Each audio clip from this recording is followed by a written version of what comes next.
सर्वता गोड तुझे रूप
राम कृष्ण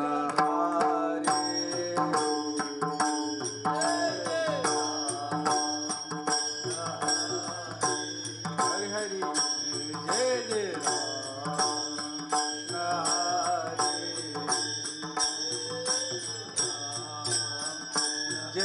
राम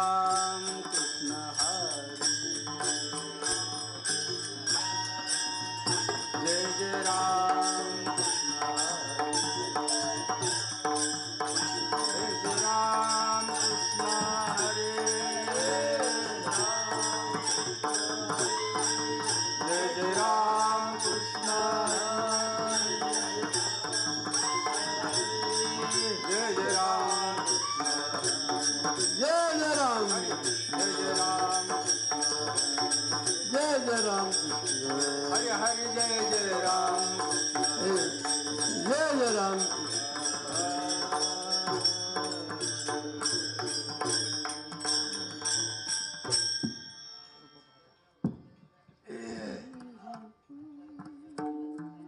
रूप पाहता लोचने रूप पाहता लोचने रूप पाहता लोचने रूप पाहता लोचने सुख झाले हो साजने सुख झाले हो साजने सुख झाले हो साजने सुख झाले हो साजने तोहा विठ्ठल बरवा तोहा विठ्ठल बरवा तोहा विठ्ठल बरवा तोहा विठ्ठल बरवा तोहा माधव बरवा तोहा माधव बरवा तोहा माधव बरवा तोहा माधव बरवा तोहा माधव भक्त सुकृताची जोडी भक्त सुकृताची जोडी भक्त सुकृताची जोडी भक्त सुकृताची जोडी म्हणा विठ्ठल आवडी म्हणा विठ्ठल आवडी म्हणा विठ्ठल आवडी म्हणा विठ्ठल आवडी म्हणा विठ्ठल आवडी म्हणा विठ्ठल आवडी सर्व सुखाची आवड म्हणा म्हणा अहो म्हणा बाबा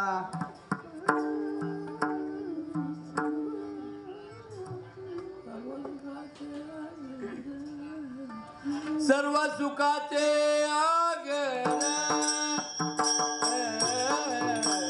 सर्व सुखाचे आगर सर्व सुखाचे आगर सुखाचे आगर सर्व सुखाचे आगर सर्व सुखाचे आगर सर्व सुखाचे आगर सर्व सुखाचे आगर बंबल कुमारे विवरा बंबल देवी वरा ओहा विठ्ठला बलवा ओहा विठ्ठला बलवा बाप्पा रुक्मादेवी वरा बाप्पा रुक्मादेवी वरा तोहा विठ्ठला बलवा तोहा विठ्ठला बलवा तोहा महादेव बलवा तोहा महादेव बलवा तोहा विठ्ठला बलवा तोहा विठ्ठला बलवा तोहा माधव बलवा तोहा माधव बलवा तोहा विठ्ठला बलवा तोहा विठ्ठला बलवा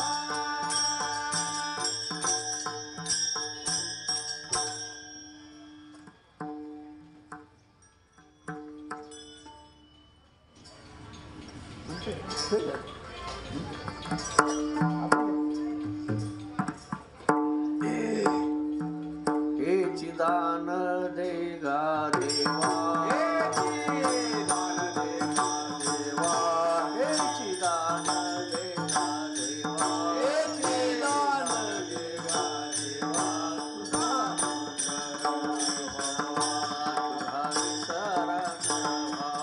तुझा विसरण तुझा विसरण तुझा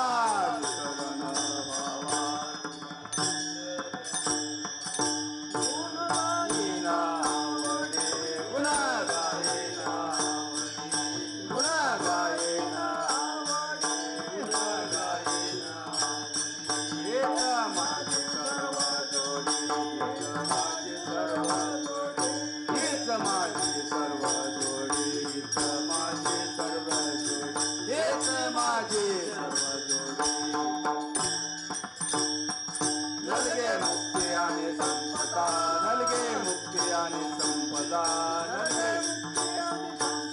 नलगे मुक्ती आणि संपदा संता संग देई सदा संता संग देई संता संग देई सदा संता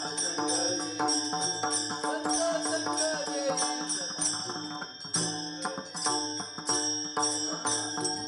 गुन्हा गाईन आवडी गुन्हा गाईन आवडी हे गुन्हा गाईन हेच माझी सर्व जोडी हेच माझी सर्व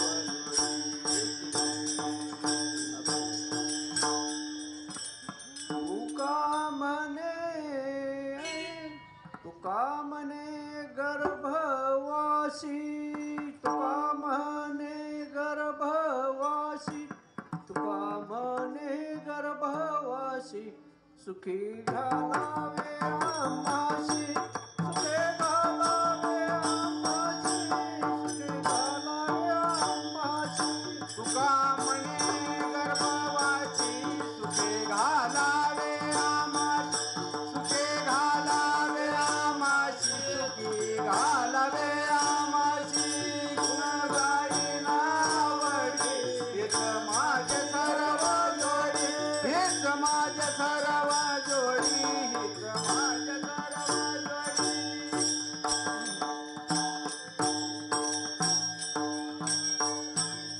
गाईन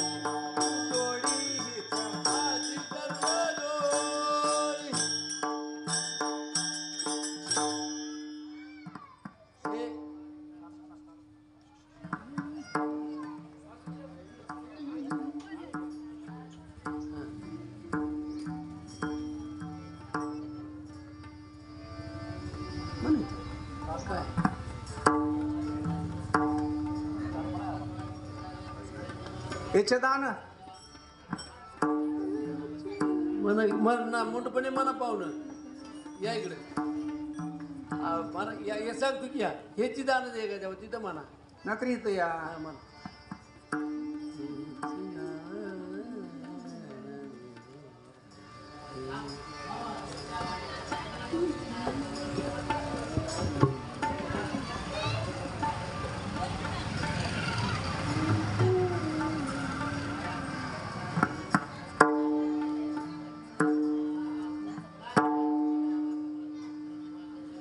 हेचे दान दे गा देवा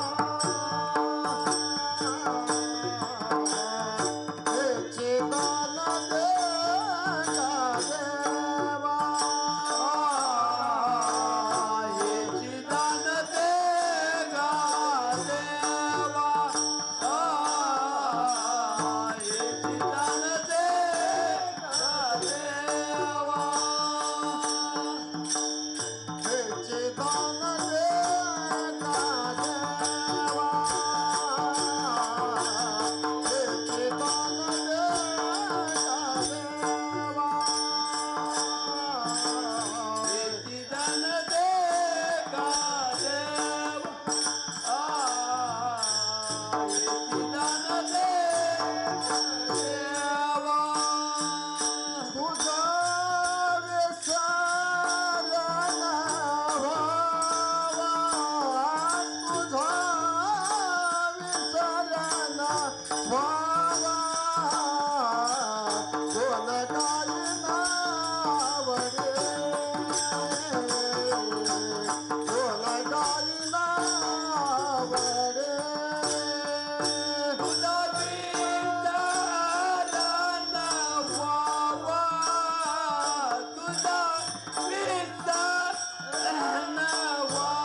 हेचे दान देगा देवा तुझा विसर न व्हावा. गुण गायीना आवडी हेच माझी सर्व गोडी. नलगे मुक्ती आणि संपदा संत संग देई सदा. तुका म्हणे गर्भवासी सुखी घालाव्या महास. आज परमपावनाने पवित्र गणेश जयंती. गणेश जयंतीच्या निमित्तानं तज्ज्ञ अशा भजनिक मंडळामध्ये अतिशय सुंदर गायन करणारे भजनिक मंडळ या गावचे सगळ्या साधू संतांच्या सहवासामध्ये आजचा हा परमपावन आणि पवित्र एक महान योग आपल्याला सेवेसाठी मिळालेला आहे. समोर बाप्पांचं मंदिर आहे. एक महान भक्त महान शिष्य यांचं मंदिर समोरच आणि गणेश गणपतींच्या समोर हे दोन्ही दैवतांच्या सानिध्यात आपलं आजची सेवा संपन्न होते. अत्यंत अनमोल असा हा अभंग तुकाराम महाराजांचा. हा मनुष्य जन्म दुर्लभ आहे. एक तर सहजासहजी मिळत नाही. 184 योनी फिरून नंतर ह्या मानव जन्माची प्राप्ती होते. अत्यंत दुर्लभ असलेला हा मानव जन्म दुर्लभ आहे. पण त्याच्यापेक्षा दुर्लभ गोष्ट कोणती आहे तर साधू संतांची संगत मिळणं ही त्याच्यापेक्षा दुर्लभ अशी गोष्ट आहे. ही सेवा मिळणं अत्यंत दुर्लभ आहे. म्हणून करू नका काही संत संग धरा. साधू संतांची संगत मिळणं इतकी सोपी गोष्ट नाही. सहज प्राप्ती नाही. कुठेतरी पूर्वजन्माची पुण्य असते म्हणूनच साधू संतांच्या भेटी होतात. हा मानव जन्म मिळाला पण मिळाल्यानंतर याचं करायचं काय करायचं. कारण आपण कलियुगामध्ये राहतो. हे 4थं युग आहे आणि हे कलियुगामध्ये आपल्याला सगळं अल्प आहे. म्हणजे कमी आहे. आयुष्य कमी आहे. सगळ्या गोष्टी कमी आहेत. याच्या अगोदरची युग होऊन गेली त्याच्यामध्ये आयुष्य भरपूर होतं. पण या कलियुगामध्ये आयुष्य फार कमी आहे. आपण अल्पायुष्य आहोत. आयुष्य कमी आहे. पुन्हा त्यात सेवा कमी आहे. पुन्हा त्यात भक्ती कमी आहे. आणखी श्रद्धा कमी आहे. विश्वास कमी आहे. म्हणजे सगळं कमी कमी होत चाललं. आता किती कमी होत चालले आणि हे किती घडणार आहे आपल्याला ह्याची फार मोठी साशंकता आहे. कारण आता 7 दिवसाची सप्ते 5 दिवसावर यायला लागली. 5 दिवसाची 3 दिवसावर यायला लागली. 3 दिवसाचे कालांतराने 1 दिवसावर येतील. 1 दिवसाचा सप्ताह कालांतराने 1 तासावर येईल. 1 तासावर. आणि 1 तासाचा सप्ताह कालांतराने 1 मिनिटावर येईल. 1 मिनिटावर.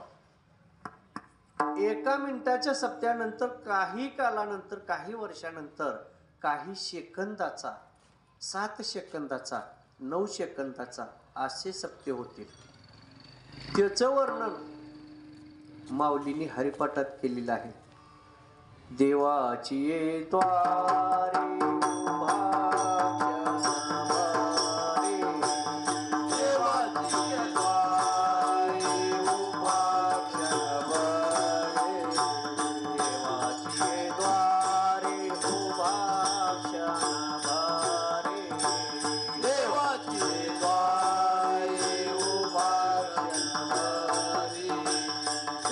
मुक्तिचारी साधने हात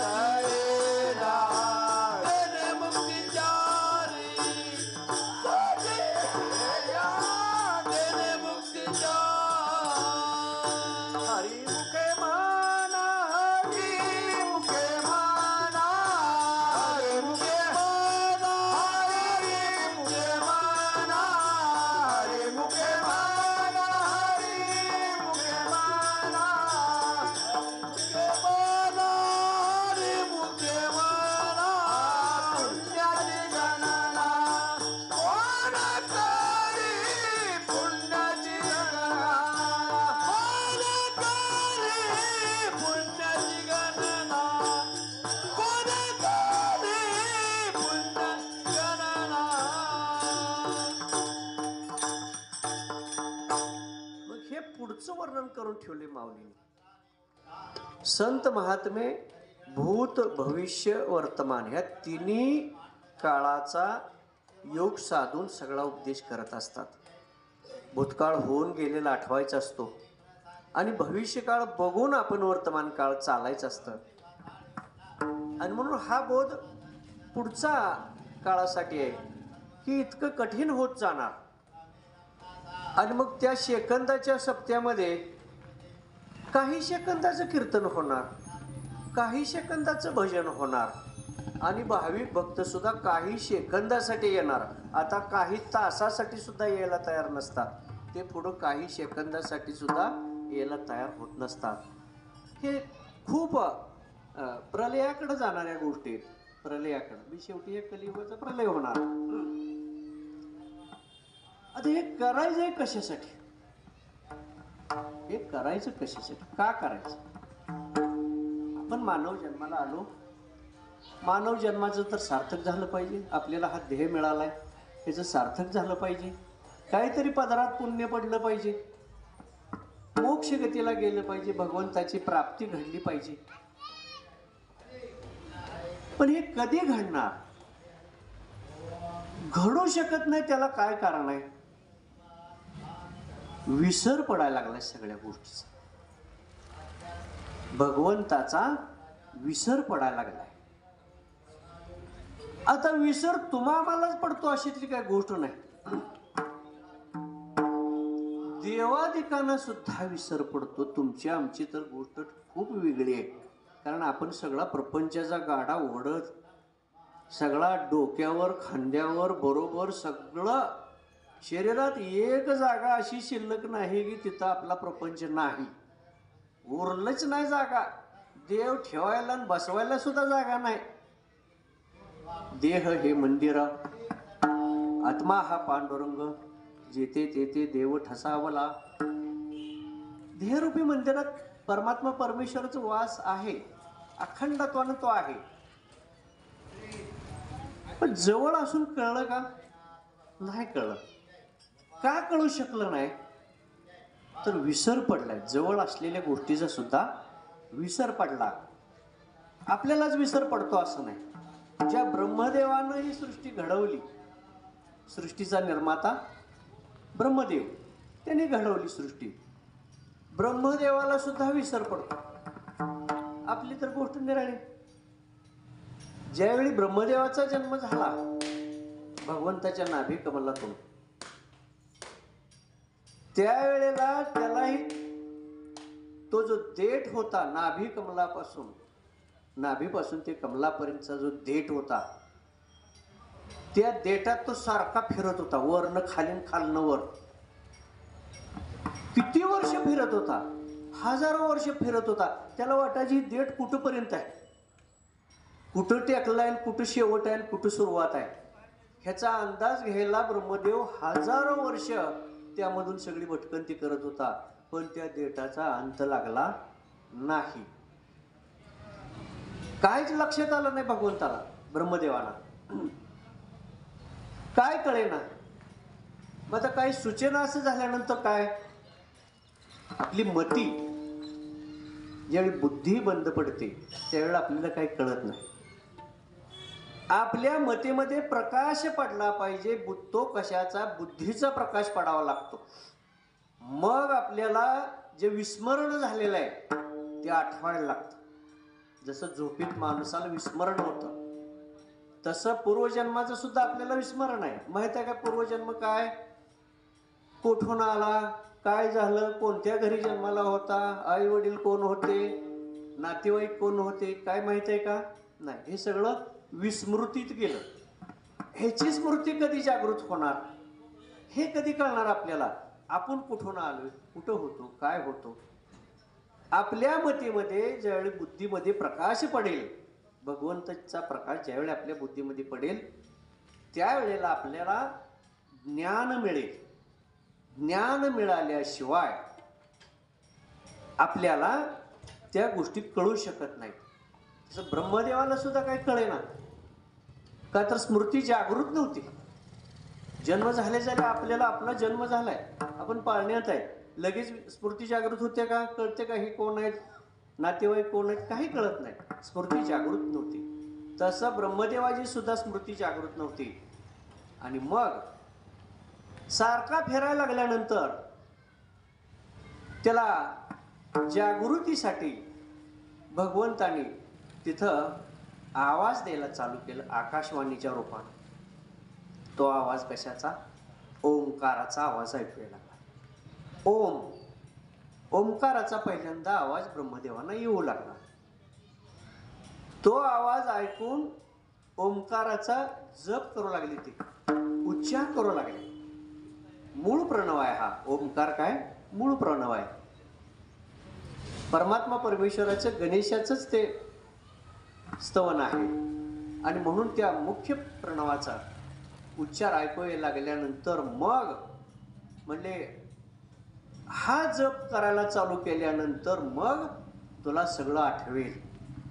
आणि मग ज्यावेळी त्या ओंकाराचा जप चालू केला, त्या प्रणवाचा जप ज्यावेळी सुरू केला, त्यावेळेला त्यांच्या बुद्धीमध्ये प्रकाश पडला. विस्मृती निघून गेली आणि स्मृतीमध्ये वाढ झाली, बुद्धीमध्ये वाढ झाली. आणि मग त्यांना भगवंतांनी वेद दिले आणि वेद देऊन पुन्हा सृष्टीच्या निर्माण कार्याची आज्ञा दिली. हे कधी? विस्मरण दूर झाल्यावर. हे विस्मरण दूर कधी होणार यासाठी गणेशाची प्रार्थना करायची, गणेशाची पूजा करायची. गणेश ही बुद्धीची देवता आहे. आपल्या बुद्धीमध्ये वाढ होण्यासाठी गणेशाची प्रार्थना अत्यंत महत्वाची आहे. ओंकार प्रधान रूप गणेशाचे, ओंकार प्रधान रूप गणेशाचे, ओंकार प्रधान रूप गणेशाचे, ओंकार प्रधान रूप गणेशाचे,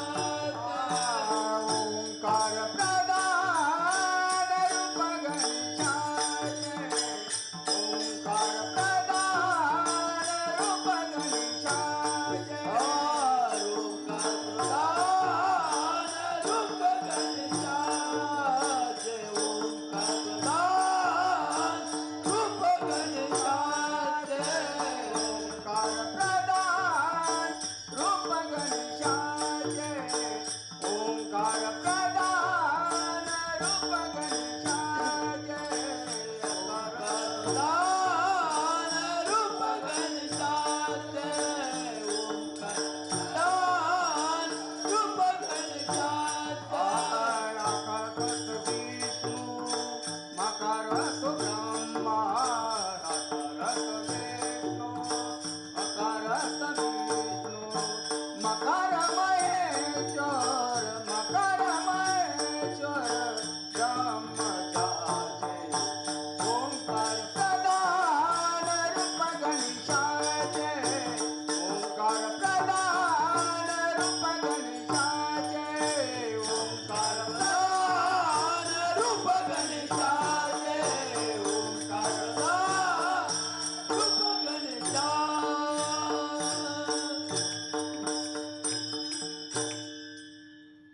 बुद्धीमध्ये प्रकाश निर्माण होण्यासाठी, आपली स्मृती जागृत होण्यासाठी, हा परमार्थ कशासाठी? जागृत होण्यासाठी. किती प्रयत्न केले जागृत होण्यासाठी? 6 शास्त्र, 18 पुराणे, 4 वेद, अनेक अभंग, भारुड, गवळणी. हे कशासाठी? पारायण आपण करतोय, इतकी मोठी साधना आहे. मौन आहे, उपासना आहे, ध्यान आहे, भजन आहे, पूजन आहे, दर्शन आहे, चिंतन आहे, मनन आहे, निजध्यास आहे. हे कशासाठी एवढं करतोय आपण? शुद्धी होण्यासाठी करायचं. शुद्धी होण्यासाठी. पूर्णत्वानं शुद्धी झाल्याशिवाय परमात्मा परमेश्वरापर्यंत सेवा आपली पोचत नाही. कशी शुद्धी पाहिजे? काया वाचा मने, तिन्ही प्रकारानं. कायनं काय शुद्ध पाहिजे. आता काय शुद्ध पाहिजे म्हणजे काय? आंघोळ केल्यानंतर काय शुद्ध झाली का? नाही होत. नुसते आंघोळ केल्यानं काय शुद्ध होणार नाही. ह्या कायेनं शुद्ध आहार घेतला पाहिजे, खाणं पिणं ते शुद्ध असलं पाहिजे, मग ही काया शुद्ध राहील. नाही नुसते आंघोळ करून काया शुद्ध होणार नाही. खाणं पिणं शुद्ध पाहिजे, वाईट गोष्टीचा त्याग पाहिजे, व्यसनाचा त्याग पाहिजे, मग काय शुद्ध राहील. आणि हे नसल्यानंतर वाईट गोष्टी भगवंताच्या सेवेसाठी आपण ही काया वापरली तर मग कायेची शुद्धता आहे. वाचेची शुद्धता कधी आहे? वाचेनं हरिनाम घेतलं, पारायण केलं, अखंड आपण हरिनाम घेत राहिलो तर या वाचेची शुद्धता आहे.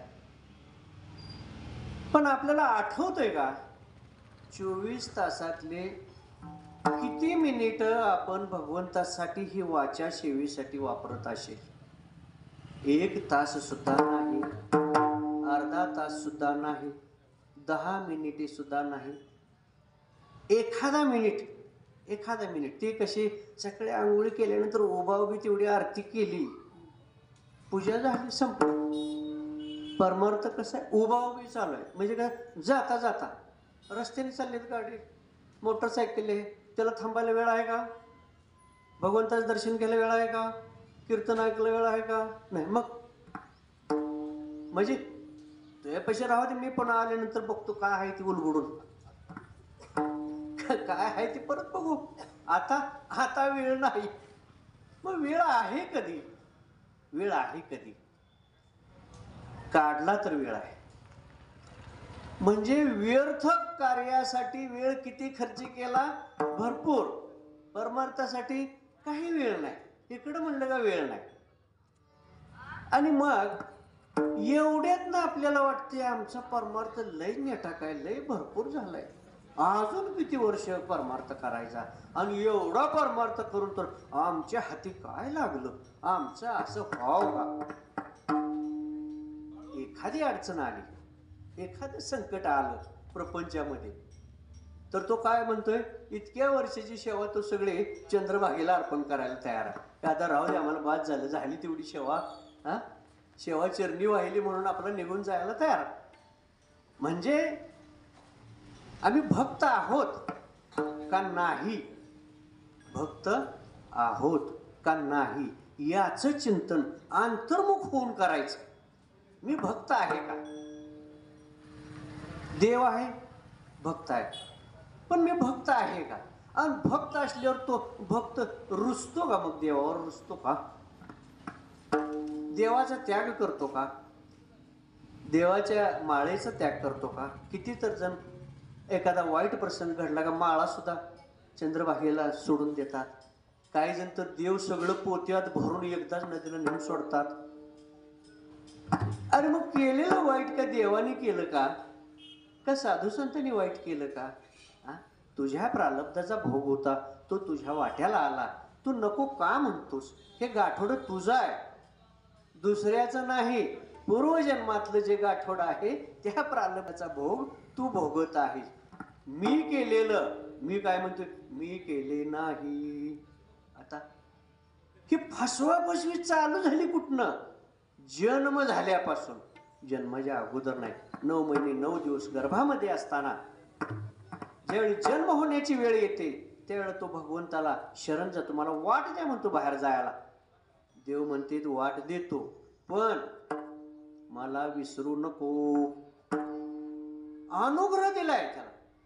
आम्हाला सर्वांना गर्भामध्ये भगवंताने अनुग्रह दिलेला आहे, पण त्याचा आपल्याला विसर पडलाय म्हणून गुरुकडे जायचं आहे. नाहीतर भगवंताने सगळं कार्य केले, उपदेश सगळा केलाय, अनुग्रह दिलाय, सगळी तयारी करून त्याला जन्माला पाठवले. पण त्यावेळेला त्यानं कसाच पाठवले आणि तो कसा आलाय जन्माला? हात जोडून, 2 हात, 3रं मस्तक, शरण जाऊन भगवंताला वाट मागतोय. भगवंत दयाळू आहे, जा म्हणले बाहेर, पण मला विसरू नकोस, तुला आता ज्ञान दिले, विसरत नाही म्हणला. बाहेर आला, जन्म झाला त्याचा, आणि जन्म झाला का रडायला लागला. आणि काय म्हणायला लागला रडताना? मी नाही मी तसं म्हणलोच नाही म्हणला. एखादा पैसे घेऊन जातोय 1,00,000-2,00,000 10-5 वर्ष वापरतोय, आज देईल उद्या देईल, व्याज बी तिकडं मुद्दल बी तिकडं, लगा मुद्दल तर दे नाही तर मी घेतलंच नाही ते म्हणते त्या टकूर धोंड घालते. काय करणार? तसं भगवंताला सुद्धा हिथही फसवायला लागली. मी विसरणार नाही म्हणला, पण काही मिनिटाच्या आत काही सेकंदाच्या आत तो भगवंताला विसरला. मी नाही, मी कवा म्हणजे मी तसा म्हणलोच नाही म्हणायला लागला. हा कशाचा? मायेचा प्रभाव आहे. हा जो विसर पडलाय जन्माला आल्या वेळेला आपल्याला, तो विसर पडलेला ती जागृती होण्यासाठी गुरुकडे जावं लागते आणि गुरुकडे गेल्याशिवाय जागृती होत नाही. आणि म्हणून उठा जागे वारे आला, उठा जागे वारे आला, मरण करा पंढरीनाथा, करा पंढरीनाथा, मरण करा पंढरीनाथा, जन्माच्या वेता, जन्माच्या आणि मग हे स्मरण होण्यासाठी गुरुकडे जायचंय, आपली जागृती करण्यासाठी जायचंय. आज गणेशांची जयंती आहे. भगवान गणेशांचे वडील महादेव शिवशंकर, त्याने सुद्धा भगवंताची प्रार्थना केली. किती प्रार्थना केली, किती ध्यानधारणा करावी आणि कुठे करावी आणि जागा तरी कुठं त्यांची प्रार्थना करण्याची. कधीच विसर पडत नव्हता त्यांना. इतकी अखंड ध्यानधारणा. भगवान शंकरा एवढी ध्यानधारणा कोणीही करत नाही. अखंड ध्यानधारणेत, अखंड डोळाच उघडत नाही. कधीतरी अत्यंत महत्वाच्या वेळेलाच कोणी जागृत केलं तरच डोळे उघडतात, नाहीतर अखंड ध्यान आहे. म्हणजे जागृती किती. आणि त्यातून कोणत्या स्थानावरती त्यांची ध्यानधारणा आहे. सेवा कुठं आहे? काय मंदिरामध्ये सेवा आहे का? कुठं घरामध्ये सेवा आहे बसून का? कुठं पारायण घरामध्ये पटांगणात कुठं आहे? स्मशानामध्ये. कशासाठी स्मशानामध्ये ते निवड ठिकाण का निवडावं? लोकांपासून दूर गेल्याशिवाय चिंतन होत नाही. म्हणून जे डोंगरामध्ये जाऊन, डोंगर उतारावर किंवा अरण्यामध्ये जाऊन साधू संतांनी ध्यानधारणा का केली? तुकाराम महाराजांनी सुद्धा भंडारा डोंगरावरती जाऊन ध्यानधारणा का केली? त्याचं कारण हे, एकांतामध्ये जाऊन भगवंताचं चिंतन मनन करायचं असतं. मग आपल्या स्मृतीमध्ये त्याची जागृती होत असते. भगवंताची भेट होण्यासाठी हे काही सोपी गोष्ट नाही. भगवत प्राप्ती हा विषय दुर्लभ आहे, खूप दुर्लभ आहे. किती दिवसात होईल भगवंताची प्राप्ती? ह्या जन्मात होईल ह्याची शाश्वती नाही, पुढच्या जन्मात होईल ह्याची शाश्वती नाही, किती जन्मात होईल हे सांगता येत नाही.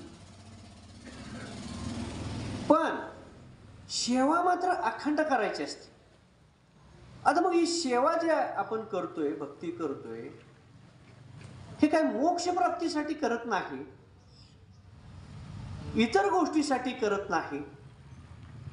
कारण आपल्या भागवत संप्रदायामध्ये सगळ्या साधू संतांनी आम्हाला मोक्ष नको म्हटले. मोक्षाची मागणी आपल्या साधू संतांनी कोणी केली नाही. आम्हाला फक्त अखंड सेवा पाहिजे आणि जन्मजन्मी तुझा दास होण्याची संधी आम्हाला दे, ह्याचीच मागणी त्यांनी केली. आम्हाला मोक्ष नको किंवा इतर कुठली मुक्ती नको, इतर कुठला आम्हाला काही नको. तुम्ही कुठलं एखादं स्वर्गातील राज्य देतो म्हणाला तरी ते नको म्हणाले. पण त्यांनी मागणी काय केली की आम्हाला फक्त सेवा घडावी. भगवंता तुझं अखंड नामस्मरण आम्हाला मिळावं, आम्हाला जागृती आमच्या ठिकाणी तुझी कायम राहावी, हीच माझी आस, जन्मोजन्मी तुझा दास. दुसरं काय त्यांनी मागितलं नाही की आम्ही दास म्हणून. आता दास व्हायला तयार आहे का कोण? आता दास व्हायला तयार नाही. आज माळ घातली, 4-5 वर्षात थोडंफार ज्ञान झालं, ते म्हणतोय मी ह्या बुवाच्या सतरंच्या कुटुंबातून झाडू. मग मी बी काय तर कीर्तन सांगेन, मी बी काय तर प्रवचन सांगेन. पण सेवा, मालक झाल्यावर सेवा होईल का? होत नाही. म्हणजे साधू संतांनी दास व्हायला काम कशासाठी प्राधान्य दिलं? ते म्हणलं आम्हाला दास नको. धन्याचा हा माल, मी तो हमाल, भारवाई. स्वतःला हमाल समजले गेले. म्हणजे आम्ही हमाले. माल कोणाचा? धन्याचा, पांडुरंगाचा माल, परमात्मा परमेश्वराचा माल. आम्ही वाटायचं काम आमच्याकडं, आम्ही काय मालक आहे नाही. पण आता हमाल व्हायला, दास व्हायला कोण तयार नाही. बर, बोध कुणी करायचा? बोध कुणी करायचा आणि बोध ऐकायचा कोणी? बोध करायचा कोणी आणि बोध ऐकायचा कोणी? बोध करायचा कोणाला? जो ऐकतो त्याला बोध करायचा नियम आहे. नियम कसा आहे? जो ऐकतो त्याला बोध करायचा आहे. आता ऐकणारा कोण सापडतच नाही, बोध कोणाला करायचा? माऊली ज्ञानेश्वर माऊलींनी ज्ञानेश्वरीमध्ये सुद्धा सांगितलेलं आहे, एथ अवधान एकले दिजे, मग सर्व सुखाशे पात्र होईजे, हे प्रतिज्ञोत्तर माझे उघड ऐका. म्हणजे जो ऐकणार आहे ना त्याला सांगा, आज आमची काय भूमिका, आम्हाला काय सांगू नको. एवढं ज्ञान बाळा तुला कुठून आलं? कुठून आलं ज्ञान? अरे ज्ञान घ्यायचं असतं किती. माऊलीने, ज्या माऊलीने ज्ञानेश्वरी लिहिली, किती वय, एवढ्या बाल वयात त्यांनी ज्ञानेश्वरी लिहिली. आणि त्याने लिहिलेल्या ह्या ज्ञानेश्वरीतील एका ओवीवर PhD होते, एका ओवीवर. अशा ओव्या किती? 18 अध्यायातील. आणि त्याच्या PhD होतील किती? तरी त्याचं कुठलंही आपल्याला पूर्णत्वाचं ज्ञान कळू शकत नाही. एवढी आपली बुद्धी. म्हणजे आपल्याला बुद्धी नाही, ज्ञानाचा पत्ता नाही, सेवेचा पत्ता नाही. मग पदरात पुण्य, पुण्य तर कसलंच नाही का? असं पुण्य साठायचं म्हटलं का त्यानं भरपूर पाप करून ठेवलेलं असतं. 1% पुण्य मिळवतंय आणि 10% पाप करते. वाचाळ बडबड करून कोणाही तर निंदा नालच ते करून मिळवलेलं सुद्धा पुण्य खर्च टाकून बसते. म्हणजे गप्पे बसत नाही. काय करू नका. मौनम खलु धर्म साधनम. मौन धारण करा. आपल्याला कोणी विचारलं तर सांगा. कधी सांगायचं असतं? विचारलं तर. आता ना विचारता सांगणाराची संख्या लई झाली. आणि ती बी कशी? बळ तिच्या कानात सारखा फवारा मारायचा. हे कशासाठी? हाय ते ती बी चाललेला त्याचा गाडा प्रपंचाचा पाक विध्वंस व्हावा. सांग, आपल्याला विचारल्याशिवाय बोलू नये. उपदेश सांग. बरं, ऐकायचा उपदेश कोणाचा? उपदेश आईवडिलांचा ऐकायचा, उपदेश गुरूंचा ऐकायचा, उपदेश साधू संतांचा ऐकायचा, वेदशास्त्रांचा उपदेश ऐकायचा, भगवंतांनी दृष्टांत दिल्यानंतर त्यांचा उपदेश ऐकायचा. बाकीचं केराच्या टोपलीत टाकायचं. इतर कोणाचं स्वीकारायचं नाही. पण ह्या सांगितलेल्या एकाकडे बी कोण जात नाही आणि एकाच बी कोण ऐकत नाही. ऐकते कोणाचं? दुसऱ्याच. ऐकावे जगाचे, करावे मनाचे. अरे बा, मन कुठं आहे ह्याच्यापाशी? मन कोणाच्या दावणीला बांधलं त्यानं नेऊन? कोणी पै पाहुण्याच्या दावणीला बांधले, त्यातनं ते सोडील तवाज येते त्याच्यापाशी. कोणी मित्रांच्या दावणीला बांधले, त्यानं सोडलं तर त्याच्यापाशी येते. कोणी मोठमोठे शेटजीच्या दावणीला बांधलं, कोणी पुढाऱ्यांच्या दावणीला बांधून ठेवलं, त्यानं सोडलं तर त्यापाशी येतं. नाहीतर काय, त्यानं नुसतं मुटकं हलवायचं. म्हणजे त्याने सांगेल तसं करायचं. अरे हा जन्म पुन्हा नाही. जन्म नाही रे अनिक. म्हणे माझी जन्म नाही रे अनिक, तुका म्हणे माझी भाक, तुका म्हणे माझी भाक. रे अनेक तुका म्हणे माझी भाक, तुका म्हणे माझी भाक, जन्म नाही तेव्हा शपथ घेऊन सांगायची पाळी आली तुकाराम महाराजांना. काय आपला व्यवहार आहे काय? का 2-5 पैशाचं देणं घेणं आहे काय? शपथ घेऊन सांगायची पाळी आली. लगे पुन्हा जन्म नाही, पुन्हा जन्म नाही,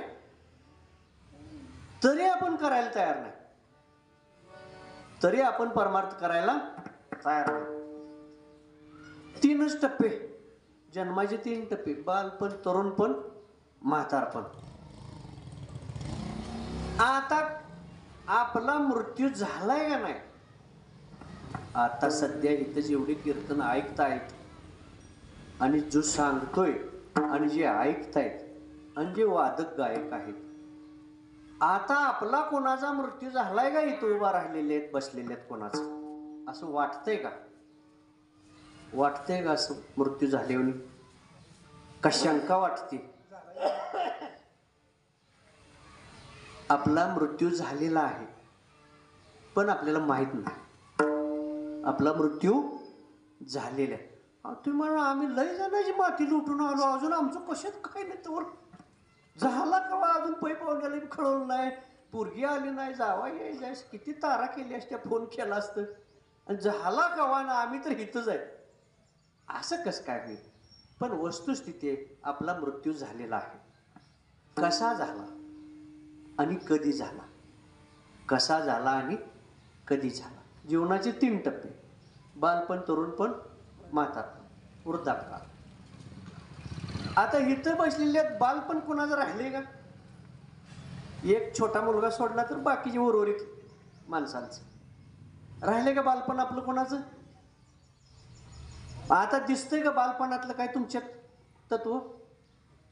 मग बालपण संपलं का राहिले? मग संपलेल्याला मृत्यू म्हणते. जी संपली गोष्ट त्याला काय म्हणायचं? तुमच्या बालपणाचा मृत्यू झालेला आहे, घोषणा केली आम्ही, शिक्का मारून सही केली, फायनल झाली ही गोष्ट. काही जणांच्या तरुणपणाचा सुद्धा मृत्यू झालेला आहे. 60च्या 65च्या पुढे जे गेलेत त्यांचा तरुणपणाचा सुद्धा मृत्यू झाला. मग काही जणांचा पहिल्या टप्प्याचा मृत्यू झालाय, काही जणांचा 2 टप्प्याचा मृत्यू झालेला आहे, काही जणांचा 3ऱ्या टप्प्यातला बी थोडा थोडा मृत्यू झालाय. 25%, 50%, 75%, काय 10-20% राहिला असेल, पण मृत्यू झालेला आहे. एका टप्प्याचा 2 टप्प्याचा मृत्यू होऊन सुद्धा हा जागा व्हायला तयार नाही. अजून मी म्हणतो मी जिताच आहे. अरे बाबा कुठं जिताय तो? तू तर गेलेला आहेस. मग आता तरी जागा हो, आता तरी जे बालपणात तुला घडलं नाही ते तरुणपणात करायला पाहिजे होतं. तरुणपणात घडलं नाही ते वृद्धापकाळात तर घडायला पाहिजे होतं. ते काय म्हणते, जरा बघू, पुढल्या वर्षी बघू, 6 महिन्याने बघू. एखाद्याला जर माळ घाल म्हणलं का नाही, त्याच्या नरडेवर सुरी दिली होती, नको म्हणते. काय करायचं? सगळ्यात अवघड गोष्ट त्याला काय वाटते? माळ. आता आमच्याकडे आता तुमचा परिचय माझा नाही, नवीन आहे मी या ठिकाणी. माझे लाखो शिष्य आहेत महाराष्ट्रात, महाराष्ट्राच्या बाहेर लाखो शिष्य. पंढरपुरी मठ आहे, तनळीला मठ आहे, भरपूर शिष्य परिवार आहे. आज पहिल्यांदाच तुमच्या गावात तुमची आमची भेट होईल म्हणून आलोय. इथं कधी पूर्वीची सेवा नाही. 11 दिवस आम्ही तपश्चर्या, अन्न पाणी न घेता 11 दिवस 10 वेळा केलेत. नदीने केलीत, डोंगर कपारीने केलीत, अनंत ठिकाणी केलीत, आणि प्रपंच करून केलीत. प्रपंच सोडून नाही. प्रपंच करावा नीट का, परमार्थ पहावा विवेका. प्रपंच बी चांगला करायचा, परमार्थही चांगला. पण एवढं होऊन जर आम्ही जागा होत नसेल तर मग ही जन्म मिळाल्याचा उपयोग काय? काय उपयोग आहे? आणि जो उपदेश ऐकला त्याचा उपयोग काय? आता कित्येक माणसं आषाढी वारीला चालत येतात आळंदीपासून पंढरपूरपर्यंत. काय 15-20 दिवसाची वारी चालू. 20 दिवस माऊलींच्या सान्निध्यात राहून एवढी सेवा तुकाराम महाराजांची माऊलींची ऐकून तरी सुद्धा त्याला माळ घालण्याची इच्छा होत नाही. आणि आल्यानंतर त्यांना जर म्हणलं तुम्ही आता इतके दिवस या वारीच्या सहवासात आहात, आता कशाची वाट बघताय, एवढी माळ घाला. ती कवा कुठं निघून गेलेलं आहे त्याचे थांग पत्ता सुद्धा लागणार नाही. तेवढी गोष्ट राहू दे, बाकीचं काही सांगा. अरे बाकीचं काहीच महत्वाचं नाही, बाकीचं काहीच महत्वाचं नाही. अत्यंत महत्वाची गोष्ट कोणती? माळ ही अत्यंत महत्वाची गोष्ट आहे. माळ असल्याशिवाय तुमची पूजा मान्य नाही, तुमची पूजा मान्य नाही. तुम्ही जो प्रसाद तयार करता, जो प्रसाद तयार करणार आहे त्याचे सुद्धा माळ असल्याशिवाय प्रसाद मान्य नाही, भगवंत ग्रहण करत नाही. कुठलंच काय पारायण असू दे, माळ असल्याशिवाय पारायण रुजू नाही. जे जे तुम्ही कराल ते ते व्यर्थ आहे, व्यर्थ. आणि म्हणून वेळ लावायचा नाही, वेळ लावायचा नाही. तुम्ही म्हणा आम्ही माळ घालणं आम्हाला बुवा व्हायचं आहे काय, आम्हाला काय करायचं आहे? ती बुवा लोक कशी माळा घालायच्या, आम्हाला काय बुवा व्हायचं आहे? हे बुवा व्हायसाठी माळ आहेत का? आपल्या जीवाचा उद्धार करून घेण्यासाठी, आपल्याला भगवंताची प्राप्ती होण्यासाठी, भगवंताचे आशीर्वाद आपल्याला मिळण्यासाठी. बर, आपण तसे खूप समंजस आहोत, ज्ञानी आहोत, आणि आपल्या हातून फारसं पाप घडलेलं नाही. घडलं असेल तर तटपुंज, अगदी तटपुंज, फार नाही, मुठभर सुद्धा नाही, तटपुंज पाप घडलं असेल. अनावधानाने, अनावधानाने थोडंसं पाप घडलं असेल. मग इतकं सगळं आपण चांगलं असताना सुद्धा हा मार्ग स्वीकारत नाही, हे एका बाजूला. आणि वाल्याचा वाल्मिक झाला हे एका बाजूला. 7 रांजण खडं भरलेले असताना, इतकं पाप असताना, त्याच्यापेक्षा पाप कोणाचं जास्त नव्हतं, इतकं पाप त्या वाल्याचं. पण एक वेळ गुरूंची भेट झाली, नारद मुनीची एकदाच पहिल्यांदाच भेट झाली. आणि पहिल्याच भेटीत नारद मुनींनी त्याला काय सांगितलं, बाबा हे केलंय कशासाठी? ते म्हणला मी लेकरा बाळासाठी करतोय. आणि ही सगळं बुव कोणासाठी करतात? का मिळवलेलं गटर लोकाला नेऊन देतात? सगळे आपण प्रपंचासाठीच करतोय. तुम्ही असू द्या, मी असू द्या, मुलाबाळासाठीच करतोय, प्रपंचासाठी करतोय. ते मी म्हणला मी प्रपंचासाठीच केलं. अरे केलं, पण ही 7 रांजण खडं भरले की म्हणले इतकं करतील काय? एवढं वाईट होऊस तर हा, इतकं पाप. मग आता ह्यातनं मुक्त हो, झालेलं झालं, कृष्णार्पण म्हटलं, झालेलं झालं. मग काय करावं लागेल? सगळं सोडावं लागेल. काय सोडावं लागेल? घरदार सोड, बायका लेकर सोड, मित्र सोड, गाव शिव सगळं सोड म्हटले. थाईचं करुणी चित्त राहिलो निवांत, सगळं सोडून दे आणि भगवंताचं स्मरण करत बस, आणि मग तुझा उद्धार होईल. कुठंपर्यंत बस? इथं मी माघारी येईपर्यंत तुला जो नाम जप देणार आहे ना, तो नाम जप करत इथं बस. कुठंपर्यंत? मी परत येईपर्यंत. आता ती काय आपल्यासारखा बुवा होता काय, ह्या गावनं त्या गावाला जायचं? अहो, तिन्ही तळात फिरणारा ती मोठा बुवा, स्वर्ग मृत्यू पाताळात तिन्ही ठिकाणी फिरणारा. हजारो वर्ष, कितीतरी वर्ष तो फिरत राहिला आणि ध्यानात सुद्धा नाही. आपल्या शिष्याला आपण सांगून आलोय परत यायचं, आणि माघारी येऊन बघते तोपर्यंत तिथं काही जागा सुद्धा दिसेना, ती वाढल्या सुद्धा दिसेना. इतकी वारळ वाढलेली, इतकी सगळी झाडं झुडपं वाढलेली. म्हणजे किती मोठा त्याग केला. सगळं बाजूला काढून बघितलं नारद मुनीने. ही जी कातडी होती, साल कशी निकळून पडते, साल सगळी निकळून पडली होती. सापळं सुद्धा तुटायला लागली होतं. साली तर निघून पडल्याच, कारण अन्न नाही, पाणी नाही, निवारा नाही, काही नाही. पण हे सगळं सांगितलंय ना, जैशी स्थिती आहे तैशा परीर आहे, कौतुक आहे, संचित आहे. अरे जे आले समोर ना, त्या पद्धतीनं राहावं. आपलं काय हट्ट असतो, मला का नाही? अरे तुला का नाही? तुझ्या प्रारब्धात जेवढी रेष, लक्ष्मीची रेष आहे तेवढी तुला मिळणार आहे. हा, आणखी सेवा कर, आणखी भगवंत काय करतील? प्रारब्धात जर थोडीच लक्ष्मी असेल, त्याला काय कंगाल ठेवणार आहेत का? नाही. जरा उचल वाढवून द्यावा लागेल, एवढंच. ॲडव्हान्स वाढवून द्यायचा. पण ॲडव्हान्स काढतंय सगळा, आणि पुन्हा ऊस तिसरीकडे घालून मोकळा होते.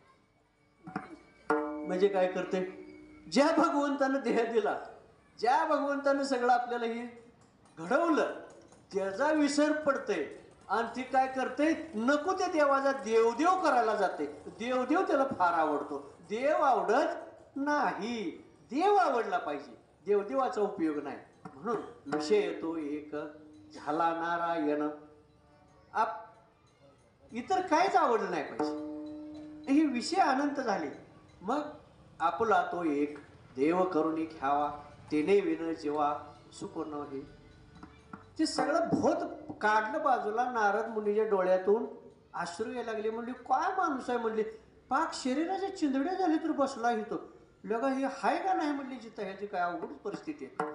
पुन्हा ते सगळं जुळवून बघितलं. थोडा जीव होता, श्वास नुसता उभं धुगधुगी हालत होती.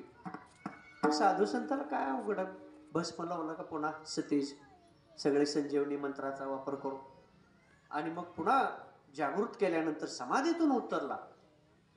त्याची समाधी ज्यावेळी उतरली त्यावेळी नारद मुनी म्हणले, बाबा इतकं पाक शरीराचा भोत होऊन पडलं बाजूला, सगळी हाडं निकळली तरी म्हणली तू एवढा वेळ बसलाय. आणि तुम्ही सांगितलं म्हणून बसलो. म्हणला महागारी येऊस तर बसलो.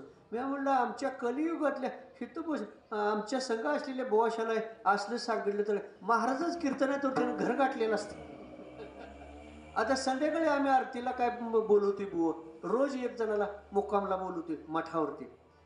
पहाटेचा काकडा होऊन आरती होऊन दर्शन घेतली, दिवस उगवायच्या आधी घडी घरी गेलेला असते. आम्ही तू कुठं आहे त्याला बोलावं 10-5 मिनिट, त्यानं घर घातलेलं असतं दिवस उगवायच्या.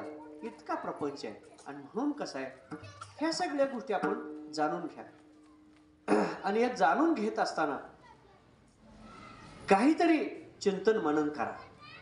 आणि मग एवढं मोठं वाल्याचा वाल्मिक झाला, सगळं पाप धुवून गेलं, उद्धार झाला. एकदा सांगून ऐकलं. आम्ही टकोरे आपटून सांगायला लागलो, हाडं उघडून सांगायला लागलो, आतडी तुटली आमची सांगून सांगून, पण ऐकायला काय कोण तयार नाही. मग आता तो कधी ऐकणार आहे. ते म्हणतोय आता ह्या जन्मात मी जरा तयारी करतो चांगली, सगळं सोडायचं. ह्या जन्मात सगळं सोडलं का पुढच्या जन्मात मग बुवा तुम्ही म्हणताय तशी माळ घालू, तुम्ही म्हणताय तसा परमार्थ करू. अरे पण त्यावेळेला तुम्ही कुठल्या जन्माला जातील ह्याची पत्ता आहे. 50% पुण्य मिळाल्याशिवाय मानव जन्म नाही. पाप पुण्य समता घडे तरच नरदेह जोडे. हे कधी मिळणार आहे, 50% पुण्य झाल्यावर. मग साधू संतांच्या संगतीत येता येईल, भजन म्हणता येईल, जन्म मिळेल, प्रपंच करता येईल, परमार्थ कर. आणि 50ला जर कमी पडले तर 1-2% जर कमी पडली, खालच्या वर्गाकडे त्याचा जन्म होतोय.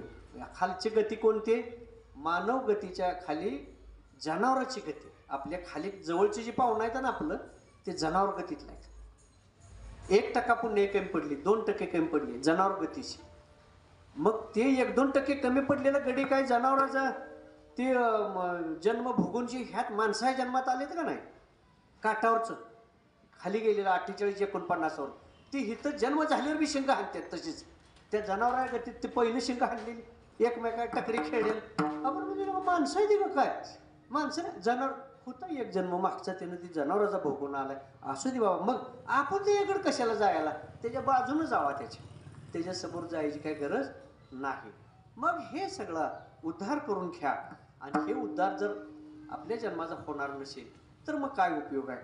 म्हणून आपण आलोय कुठून, जाणार आहे कुठं, करतोय काय. तुकाराम महाराजांनी सांगितलं आम्ही कशासाठी आलोय, कुठून आलोय आणि काय करायला लागलोय. आम्ही वैकुंठवासी, आम्ही वैकुंठवासी,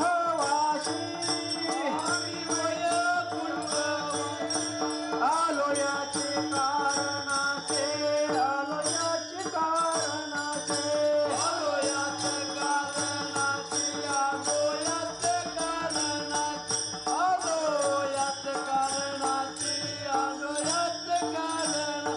आम्ही वैकुंठवासी,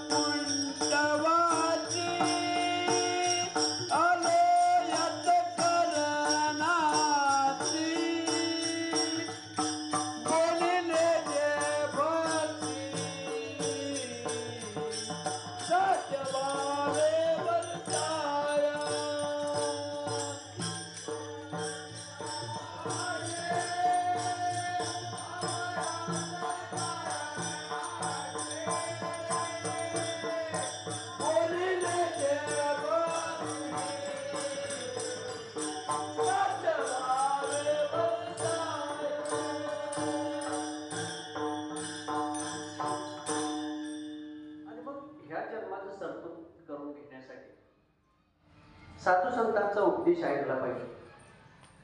गुरुस्थान महत्वाचं आहे. गुरुला शरण गेल्याशिवाय ज्ञान मिळू शकत नाही.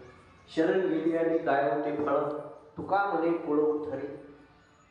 गुरु आणि मन एकीकडे सेवा एकीकडे.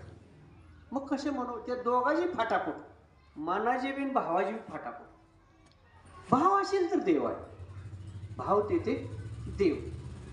भावे विना भक्ती, भक्ती विना मुक्ती, बळे विना शक्ती. बोलून सगळं कशावर येते? भाव. भाव शुद्ध पाहिजे. दुसरं काय भगवंताला लागतंय का? नाही. एक भक्त होता, ते म्हणलं मला माझ्याकडे काय साधन नाही, म्हणजे मी काय देवासाठी करू, म्हणले काय माझी परिस्थिती नाही, काय नाही. म्हणजे तुझ्याकडे काय असेल ते मला अर्पण कर. अहो कायच नाही म्हणलं माझ्याकडे, काय अर्पण करू म्हणला. काय कोळोवर अन्नदान करायचं म्हणलं तरी माझ्याकडे ताकद नाही. पण नसू दे म्हटलं. मग काय तुझ्याकडे नसलं तरी एखादं फळ म्हणले दान कर, बाद झालं म्हणला. एक फळ जरी दान केलं तरी पुष्कळ झालं. अहो फळ कुठनं आणायचं म्हणला. माझ्याकडे काय बाग आहे काय म्हणला, माझ्याकडे फळ कुठलं, मला गुंठा जमीन नाही, मी फळ कोणाचं आणू तोडून म्हणला. मग फळ सुद्धा वाहायला माझ्याकडे नाही. बरं नसू दे म्हणले फळ तुझ्याकडं, एखादं फुल मला वाहा म्हणली. फुल वाहिले तरी मला समाधान. अहो फुल कोणाचं तोडून आणू म्हणला. काहीच नाही म्हणलं, माझ्याकडे काय झाड आहे का, फुलं कुठली तोडू म्हणला. बरं फुल बी नाही तर राहू दे, एखादं पान म्हणले झाडाचं तोडून मला वाहा. अहो लोकांच्या झाडाचं पान मला कोण तोडू देते म्हणला. मग पान सुद्धा नाही म्हणलं वाहायला मला. अरे म्हणले एक दोन थेंब पाणी वाहा माझ्या नावानं. आता पाणी तर मिळायला काय अडचण आहे का. पाणी, दोन थेंब पाणी फक्त माझ्यासाठी वाहा. चिक्कार झालं तेवढं वाहिलं तरी. म्हणजे भगवंताला काय, फक्त भाव शुद्ध असला, मनाची स्वच्छता पाहिजे, मनाची शुद्धता पाहिजे.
गुरुकडून सगळी भक्ती मार्गाची साधनं कळतात, सर्व ज्ञान मिळते, पण ते आचरणात आणलं पाहिजे. आचरणात आणल्याशिवाय त्याचा अनुभव पहा पदोपदी, पदोपदी पहा श्रीमुख चांगले, प्रत्यक्ष पावले विठोबाचे. ते प्रत्यक्ष अनुभव यायचा असेल तर पूर्णत्वानं ज्ञान ग्रहण केलं पाहिजे. आणि मग सुरुवातच आपली अशी झाली पाहिजे की भगवंताच्या सेवेनं. सुरुवात कशी झाली पाहिजे? आपल्या दिवसाची सुरुवात, नवीन दिवसाची सुरुवात ही भगवंताच्या नामस्मरणानं, पूजा, आरती, ध्यानधारणा, सेवेनं सुरुवात झाली पाहिजे. बाकीचं काय असेल ते नंतर. पण हा जो मंगलविधी, याला काय म्हणतात? मंगलविधी म्हणतात. हा मंगलविधीने सुरुवात आपल्या दिनचर्येची झाली पाहिजे. बाकीचं बाजूला सोडून त्याच्या अगोदर एक नंबरचं स्थान कशाला द्यायचं? भगवंताच्या सेवेला. आणि मग बाकीचं काय असेल ते दिवसभराचं काही चालू दे, पण सुरुवात तरी भगवंताच्या सेवेनं, पूजा आरती, नामस्मरण, पारायण, जो काही सेवा भाग आहे त्या सेवेनं ही सुरुवात झाली पाहिजे. कारण हे मंगलमय सुरुवात दिवसाची होणं गरजेचं असतं. सकल मंगळ निधी, सकल मंगळ निधी, श्री विठ्ठलाचे नाम आधी, श्री विठ्ठलाचे नाम आधी. सकल मंगल विधी, सकल मंगल विधी, विठ्ठलाचे नाम आधी, विठ्ठलाचे नाम आधी.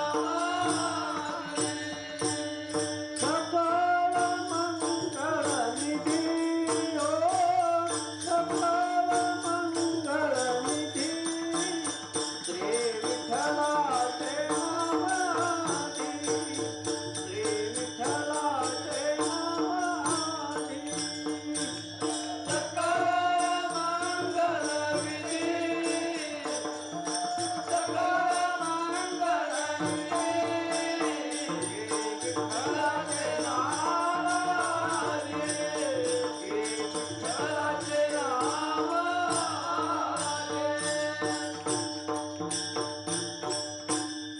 अशी सुरुवात झाली का मग दिवसभर आपल्या हातून काय ना काय पुण्यकर्म घडते. आपल्याला विघ्न येत नाही, कारण विघ्नहर्ता गजानन आपल्या पाठीशी अखंड उभा राहतो. सुरुवातच सेवेनं झाली, भगवंताच्या स्मरणानं झाली का दिवसभराचा जो काळ आहे तो निश्चितपणानं आपला चांगला जातो. म्हणून सुरुवात चांगली करायची. काया वाचा म्हणे, कायेची शुद्धता करा, वाचेची शुद्धता करा. वाचेची शुद्धता करण्यासाठी मौन पाहिजे. आठवड्यातून एक दिवस मौन धरायला पाहिजे. पण मौन एक दिवस कुठलं, एक तास धरणं सुद्धा शक्य नाही. का तर कामाचे तास, 24 तासातील झोपेचे तास वगळले, 10 तास 8 तास, तर ते सोडले, बाकीच्या जे तास असतात आपली उर्वरित काय 15-16 तास, त्याच्यात कामाचे तास कमी भरतील पण गप्पांची तास जास्त होतील. सगळ्यात मोठा तास कशाचा असतो? गप्पांचा तास. मास्तरचा तास शाळेतला 45 मिनिटाच्या वर नाही, पण तो गप्पाचा तास 3-3 तास, 4-4 तासाचा 1-1 तास असतो गप्पांचा. म्हणजे 7-8 तास गप्पांचे मोठे तास होतात. कामाचे तास कमी, गप्पांचे तास ज्यादा, सेवेचे तास कमी. मग हाती पदरात काय पडलं? शेंगा फोडल्या, टरपालाला चकचक बसून काय करायचं? एक ना धड भाराभर चिंते. आणि म्हणून सार घ्या, मंथुनी नवनीता तैसे घे आनंद. हे सगळं मंथन आपल्या ठिकाणीच करायचं आहे, इतराच्या ठिकाणी नाही. पहावे आपणाशी आपण, या नाव ज्ञान. आम्ही बाहेरलं सगळं बघतोय, इथं काय चाललंय का, तिथं काय चाललंय का. अरे बाहेरलं काय, अंतर्मुख हो, आत बघ. तुझं आहे तुझं पाशी, परी तू जागा चुकलाशी. सगळं तुझ्यापाशी, काय काय तुझ्यापाशी, आणि सगळंच आहे. सगळं म्हणजे काय? का आम्ही काय देव आहे काय, आम्ही काय बुवा आहे का, आम्ही काय संत आहे का? तू सर्व आहेस, तू सर्व आहेस. तू मानव आहेस, तू भक्त आहेस, तू संत आहेस, नव्हे नव्हे तू देव सुद्धा आहेस. पण देव असल्यानं वाटतंय का आपल्याकडे बघितलं तर? काय वाटत नाही. अहम ब्रह्मास्मी, मी कोण आहे? ब्रह्म आहे. अहम ब्रह्मास्मी, मी ब्रह्म आहे. खरं का खोटं? खरंच ब्रह्म आहे. खरंच खऱ्यानं आपण देव आहे. पण देवाला सोडून त्या माणसासारखं सुद्धा वागायला तयार नाही आणि ते देव व्हायचा कावा. मग आधी काय व्हायला लागेल? माणूस व्हायला लागेल. पहिल्यांदा जन्माला आला की माणूस म्हणून, अजून माणूस झालेला नाही. पात्रता पहिल्यांदा कशाची मिळवायची?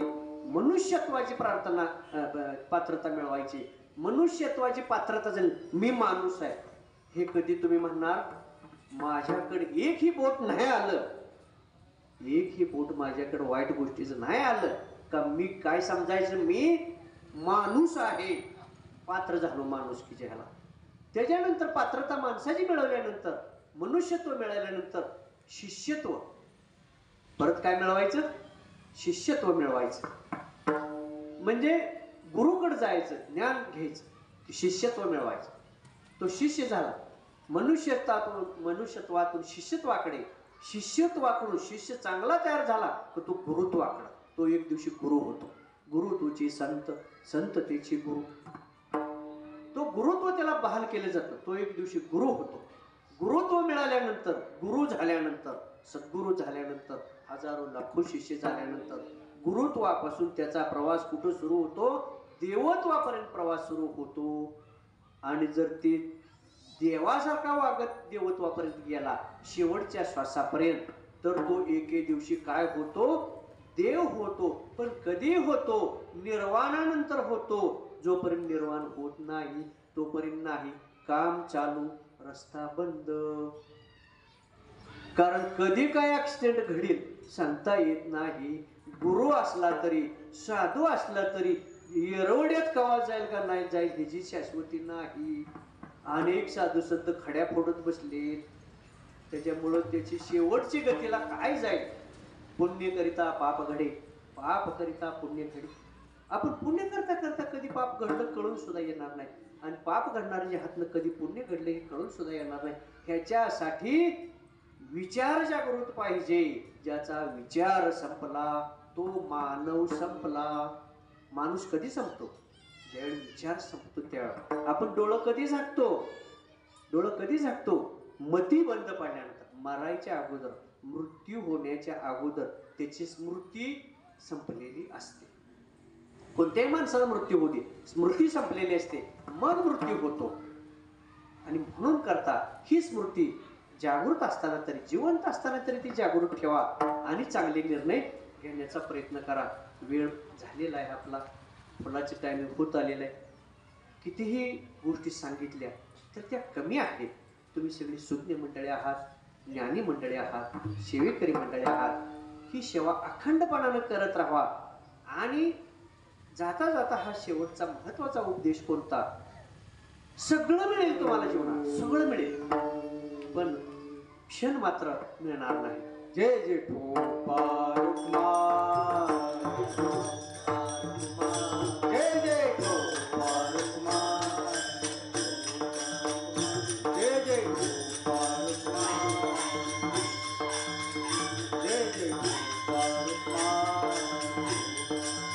जय जय ठोपा रुक्मा, जय जय ठोपा रुक्मा, गोपाळ, जय जय ठोपा रुक्मा, गोपाळ, जय जय ठोपा रुक्मा, गोपाळ, जय जय ठोपा रुक्मा, गोपाळ, कुंडलिका